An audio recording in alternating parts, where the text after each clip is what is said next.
আসসালামু আলাইকুম রহমতুল্লাহি ওবরকাতুহু। সম্মানিত দর্শক, বাংলাদেশে জুলাই আগস্ট বিপ্লবের যে পরবর্তী 10 মাস 11 মাস চলে গেল এবং সেই বিপ্লব পরবর্তী যে বর্ষপূর্তি, সেই বর্ষপূর্তির সময় আমরা পালন করছি 2024 সনের যে উত্তাল জুলাই। সেই উত্তাল জুলাই 11 মাস পরে এসে 2025 সনের যে জুলাই মাস, সেই জুলাই মাসে কি অমন আছেন বা জুলাই মাসের যে অবস্থা বাংলাদেশে 25 সনে, এটি 2024 সনের জুলাই মাসের সঙ্গে কতটা সম্পৃক্ত এবং আমরা 2024 সনের জুলাইকে কিভাবে স্মরণ করছি, এগুলো এক। 2 নম্বর হলো যে আগস্ট মাসের 5 তারিখ 2024, যেদিন শেখ হাসিনার পতন হয়েছিল এবং সারা বাংলাদেশে যে উৎসব এবং সেদিন যা কিছু হয়েছিল এই বাংলায়, অমন ঘটনা এ জীবনে আমি দেখিনি। এমনকি যাকে বলা হয় যে 16ই ডিসেম্বর ঢাকার রাজপথে কি ধরনের পরিবেশ ছিল, পরিস্থিতি ছিল, ওটা আমার জানা নেই। যারা প্রত্যক্ষদর্শী তারা বলতে পারবেন। কিন্তু আমি যেটা 2024 সনের আগস্ট মাসের বিকালবেলা দেখেছি, 6 আগস্ট দেখেছি, এই দৃশ্য আমি যতদিনই বাংলাদেশে বাঁচব ততদিন আমি ভুলতে পারবো না। এখন সেই যে আনন্দ, সেই যে উল্লাস, 2024 সনের 5 তারিখে আমি যখন সকালবেলা বাসা থেকে বের হলাম, একটা অনিশ্চিত ভবিষ্যৎ, মুষলধারে বৃষ্টি হচ্ছে ঢাকাতে, পুরো ঢাকা শহরে কারফিউ, তার মধ্যে সকাল 9টায় আমি বাসা থেকে বের হলাম একটা রিকশায় করে, আপাত মস্তক সারা শরীর ভিজে চুপচুপ হয়ে গেলাম। তারপর মিলিটারির সামনে পড়লাম, পুলিশের সামনে পড়লাম, একেবারে গুলি করে দিবে এরকম একটা অবস্থা। এবং আমি আমার যেটা পরিচিতি আছে বা ফেজ আছে, ওটা প্রদর্শন করার সময় আমি পাচ্ছিলাম না। এর কারণ হলো আমি যে রিক্সাতে ছিলাম, রিক্সার হুড টানা ছিল, সামনের পর্দা ছিল। দ্বিতীয়ত এত বৃষ্টি হচ্ছিল, মুষলধারে বৃষ্টি হচ্ছিল যে ঠিক 4-5 হাত দূরের মানুষকেও কিন্তু চেনা যাচ্ছিল না। তো কাজেই সেই কারফিউ ভঙ্গ করে আমার রিক্সাটি যে চলছিল এবং সেটাকে উপলক্ষ করে থামানোর জন্য বা সেটাকে ধরাশায়ী করার জন্য যেভাবে বন্দুকের নল উঠানো হচ্ছিল এবং যেভাবে বন্দুকধারীরা গালাগাল করছিল, ওই দৃশ্য আমি কখনো ভুলবো না। আমার ভয় ছিল না, আতঙ্ক ছিল না, কিন্তু আমি এটা দেখেছিলাম, যেটা আমার জন্মের পরেই বাংলাদেশে আমি কখনো দেখিনি। তো সেই রকম ঝুঁকি নিয়ে আমার বাসা থেকে আমার অফিস পর্যন্ত প্রায় 3 ঘন্টা এদিক ওদিক বিভিন্ন গলি উপগলি ঘুরে তারপরে যখন আমি আমার অফিসে এলাম তখন দুপুর 12টা। তো দুপুর 12টা, এরপরে শেখ হাসিনার পতন হলো। আমি অফিসে বসে কাজ করলাম, ভিডিও বানালাম, ওই দিনের অনেকগুলো ভিডিও আছে। তারপরে রাত্রি 10টা 10:30টার সময় আমি বের হলাম আমার অফিস থেকে। গাড়ি ছিল না, একেবারে একাকী রাস্তায়, মানুষ উচ্ছ্বাস। আমার মনে হলো যে ইস, কেন আমি দুপুর 2টার সময় বেরোলাম না, কেন আমি 3টার সময় বেরোলাম না, আমি কেন 10টার সময় বের হলাম। আমাকে যারা চিনতেন, মানে মুহূর্তের মধ্যে সবাই চিনে গেলেন।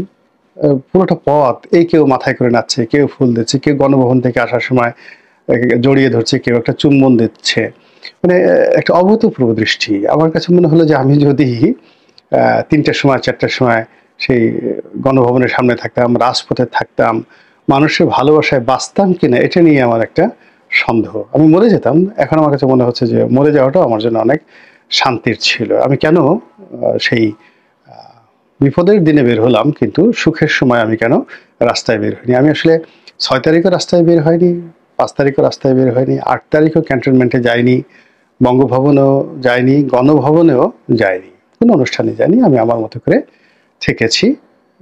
এনিওয়ে, সেটা ভিন্ন একটা প্রসঙ্গ। এখন যে আনন্দের অংশীদার আমি, উচ্ছ্বাসের ভাগীদার আমি, গত 11টি মাস ধরে ধীরে ধীরে আমার সেই উৎসাহ আনন্দ বিষাদে পরিণত হয়ে গেছে আপনাদের অনেকের মতন করে। আমি যে স্বপ্ন দেখেছিলাম, যে আশা করেছিলাম, সেই আশা এবং স্বপ্ন পুরোটাই রিভার্স হয়ে গেছে। সেই স্বপ্ন যে শেখ হাসিনার ফ্যাসিবাদের পরিবর্তে একটি নতুন গণতান্ত্রিক বিধি ব্যবস্থা আসবে, এটি আইনশৃঙ্খলার অবনতির পরিবর্তে উন্নতি হবে, ছাত্রলীগ থাকবে না, যুবলীগ থাকবে না, তারপর ফ্যাসিবাদ থাকবে না, শুধু গণতন্ত্র থাকবে, মানুষের প্রেম থাকবে, ভালোবাসা থাকবে, হাসি থাকবে, উচ্ছ্বাস থাকবে, ব্যবসা বাণিজ্য সবকিছুই থাকবে। এবং আমি 2019 সনে সিদ্ধান্ত নিয়েছিলাম যে শেখ হাসিনার পতনের পর আর সক্রিয় রাজনীতিতে জড়াবো না, অর্থাৎ ইলেকশন এগুলো আর করবো না। তো এই বিষয়টা নিয়ে জনাব তারেক রহমান সাহেবের সঙ্গে আমার বেশ খোলামেলা আলোচনা হয়েছে এবং উনি খুব আশ্চর্য হয়ে গেলেন যে রনি ভাই, তাহলে আপনি এলেন কেন বিএনপিতে? আপনি এলেন কেন? আপনি যদি ইলেকশন না করেন, রাজনীতি না করেন, দলীয় কোনো পদ পদবি যদি আপনার না থাকে, প্রয়োজন না হয়, তাহলে আপনি এলেন কেন? আমি বললাম যে আসলে শেখ হাসিনার পতনের জন্য আমি আপনার এখানে এসেছি। একেবারে খোলামেলা এই কথাটা বিটুইন হি অ্যান্ড মি। এবং এই যে যুগোপবাদভাবে এই কাজটি সফল হলেই আমি সবচেয়ে বড় প্রাপ্তি, এর চেয়ে বড় প্রাপ্তি নেই। তো যার জন্য যখন 5 তারিখে শেখ হাসিনা চলে গেলেন, তখন আমি আসলে আবেশে একেবারে চোখ বুজে ফেলেছি। আমার আর কিছু দরকার নাই। যদি সবকিছু স্বাভাবিকভাবে চলতো, তাহলে আমার হয়তো ইউটিউব করা হতো না। আমাকে আপনি কখনো আর ফেসবুকে দেখতেন না। আমি আর লিখতাম না। আমি একেবারে পুরোপুরি অবসর নিয়ে নিতাম। একেবারে অবসর। এর কারণ হলো অবসরে যাওয়ার জন্য যথেষ্ট যাকে বলা হয় আমার কারণ আছে। আমি ৮৬ সন থেকে কন্টিনিউয়াসলি পরিশ্রম করছি। এই যে দেখেন আমি কথা বলছি, আমার গলাটা কিন্তু আজকে প্রায় ১৫ দিন যাবৎ আমি অসুস্থ। ভীষণ রকম অসুস্থ। তো এই অসুস্থের মধ্যে একটু গরম পানি খাই, পা ভিজিয়ে রাখি গরম পানিতে, গলাটা একটু ভালো হয়, তারপর কথা বলি। এমনকি একটা পত্রিকাও ঠিকমতো পড়তে পারছি না, খাইতে পারছি না, ঘুমাতে পারছি না। সব মিলিয়ে পুরো শরীরের বাইরে দেখে বোঝার উপায় নাই, কিন্তু শরীর আর পরিশ্রম নিতে পারছে না।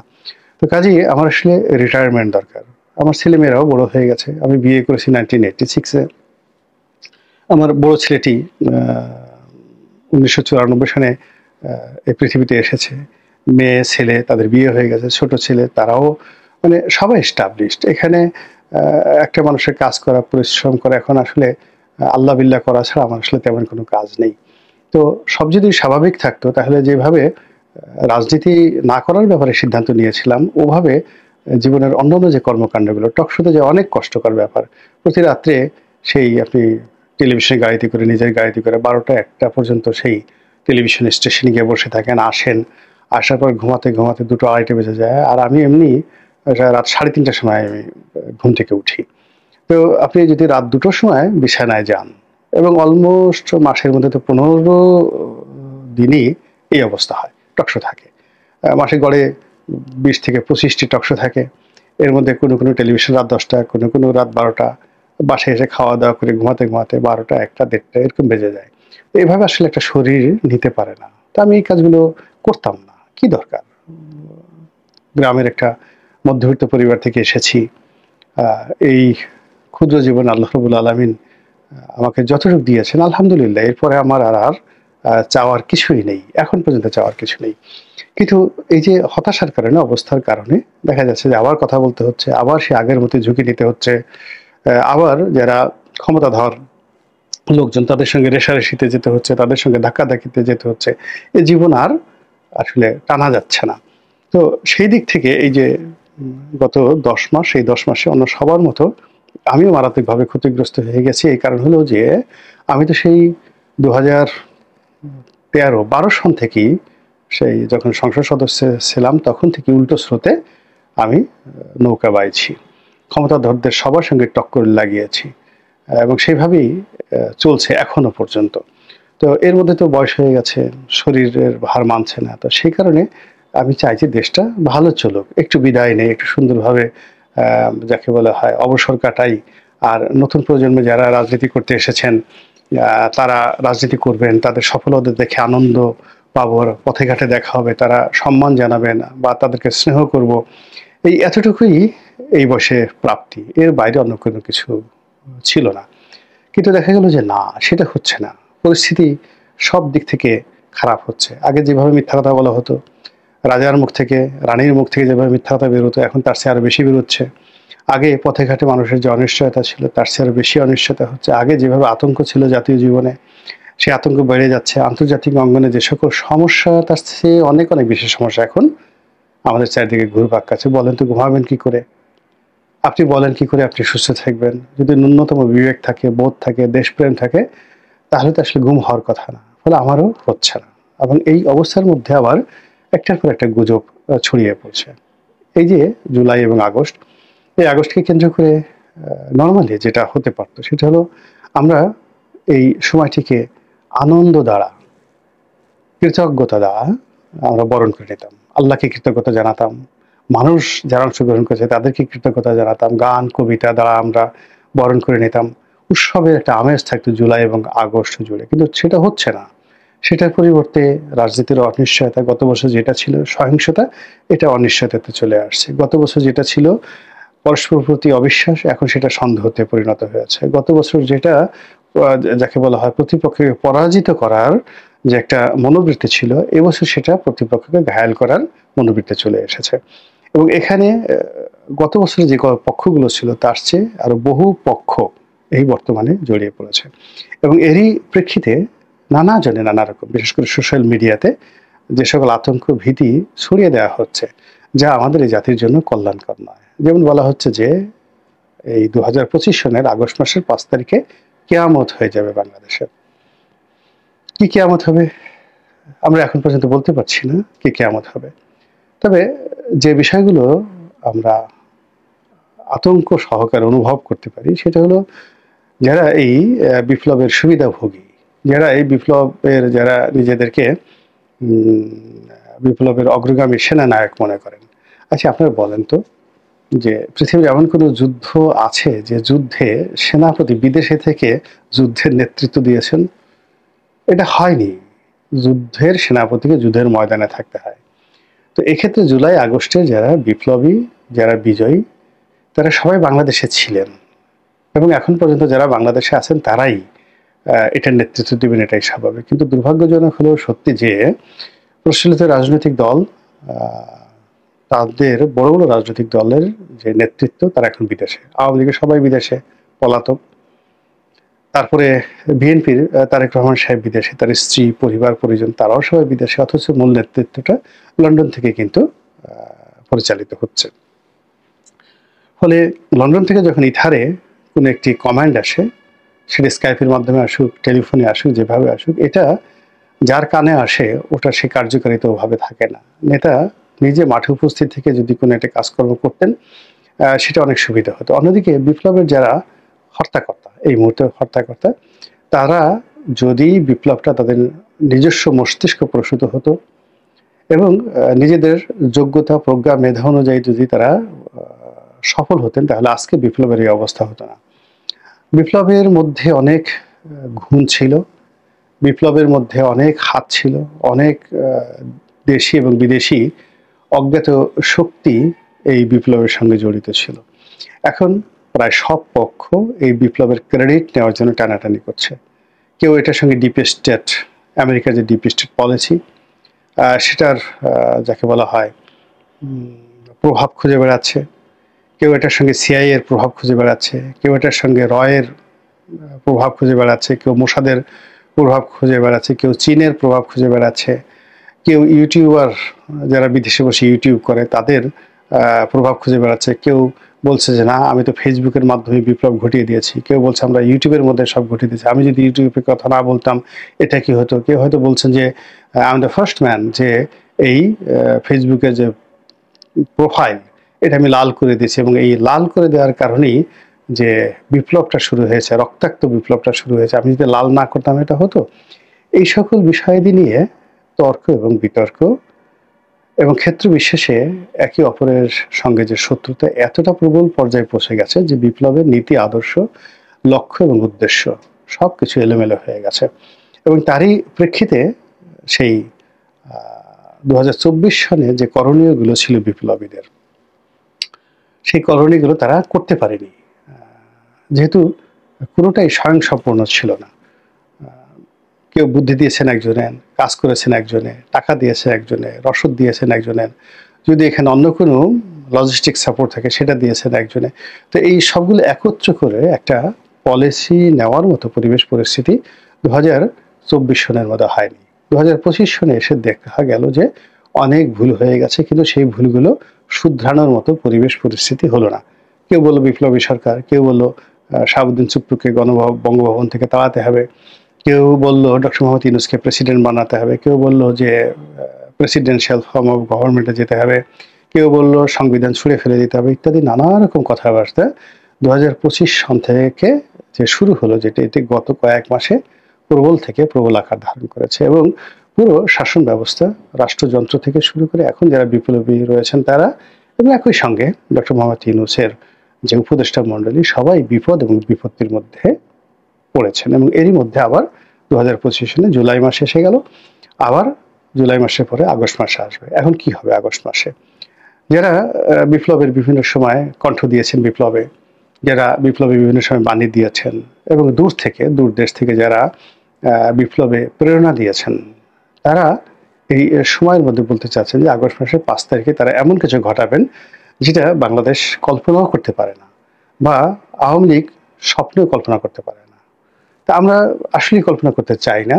আমরা যেগুলো ভাবতে পারি সেটা হলো যে অতীতে আমরা দেখেছি 32 নম্বর ভাঙা হয়েছে, অতীতে আমরা দেখেছি সুধা সদন ভাঙা হয়েছে, অনেক মব তৈরি করা হয়েছে। এখন সেই ক্ষেত্রে তারা অতীতে বঙ্গভবন দখল করার চেষ্টা করেছে, শাহাবুদ্দিন চুপ্পুকে সেখান থেকে বের করার চেষ্টা করেছে, কিন্তু এটা বিএনপি এবং সেনাবাহিনীর অ্যাক্টিভ পার্টিসিপেশনের কারণে এটা হয়নি।